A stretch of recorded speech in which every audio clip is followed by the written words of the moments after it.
AITA for telling my husband's dad and dad's wife that I will not change our daughter's name because it hurts the wife's feelings? I, 27F, have been married to my husband, 29M, for a couple of years now, but we've known each other since college.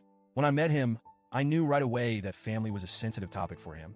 He didn't talk much about his dad, my FIL, or his dad's wife, Sharon, and it was clear early on that their relationship wasn't close. Over time, he opened up about why, and honestly, it's a lot to take in. My husband's mom, my late MIL, passed away when he was only 8 years old. Before that, his parents had divorced when he was just 2. 2 years after the divorce, FIL remarried Sharon, and from what I've been told, MIL and Sharon didn't get along. And by didn't get along, I mean they really didn't like each other. Sharon claims that my MIL made her life miserable. She says MIL laughed at her pain, wished her dead, and even tried to have CPS take custody of my husband to remove Sharon from his life. According to Sharon, MIL was manipulative and cruel, and her hatred for Sharon was obsessive. At first, I believed Sharon's version of events because she told it with so much emotion. But then I got to know my husband's extended family, FIL's own siblings, and they painted a different picture. They admitted that MIL wasn't thrilled about Sharon being in the picture, but they said Sharon's story was dramatically exaggerated. They described it more as a mutual dislike than a one-sided vendetta. Whatever the truth was, Sharon has clearly carried this bitterness for decades. Even after MIL passed, Sharon couldn't let it go. She talks about my MIL as if she's still competing with her, even though MIL has been gone for over 20 years. When my MIL passed away, my husband was just a little boy. He was heartbroken, and from what he's told me, he clung to her memory like a lifeline. He didn't want to lose even the smallest connection to her. So when FIL and Sharon announced they were planning to attend the funeral, my husband, who was only 8 at the time, completely freaked out. He begged them not to come. He said their presence would feel disrespectful, like an invasion of something sacred. When they refused to back down, he threatened to run away. He said if they showed up, he'd disappear until he was placed with other family members. Eventually, they gave in and didn't attend. FIL and Sharon have since claimed that my husband hates them for staying away, but he's told me the exact opposite. To this day, he says that keeping them from the funeral was one of the few times he felt like he had any control over his grief. He doesn't regret it at all. By the time I met my husband, his relationship with FIL and Sharon was practically non-existent. He kept them at arm's length, and it was clear that this was a choice he'd made for his own peace of mind. Sharon, however, has never accepted this distance. She insists on calling my husband her son, even though he's never called her anything but Sharon. She even introduced herself to me as his mom when we first met, and she looked genuinely shocked when I corrected her. I told her I already knew she wasn't his mom, thanks to my husband, and she seemed almost offended that I wasn't buying her version of history. For context, my husband is much closer to his extended family, his aunts, uncles, and cousins, than he is to FIL and Sharon. He's built strong bonds with them, and they've been far more supportive and present in his life.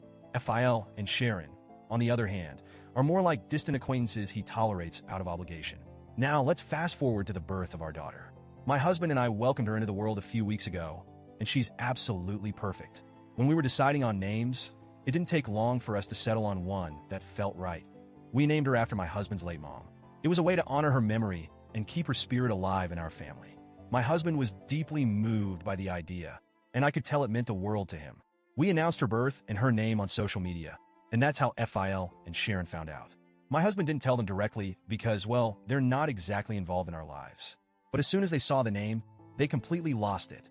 They tried calling and texting my husband, but he ignored them. He doesn't see the point in engaging with their drama. So instead, they decided to ambush me. A few days ago, I was at the mall with my newborn daughter when FIL and Sharon showed up out of nowhere. I was shocked to see them, especially since we hadn't told them where we'd be. They must have been keeping tabs on us through social media or something, which feels a little creepy, but I digress. Sharon wasted no time making it about her. She started by saying she'd seen the name we chose and that it was deeply hurtful to her.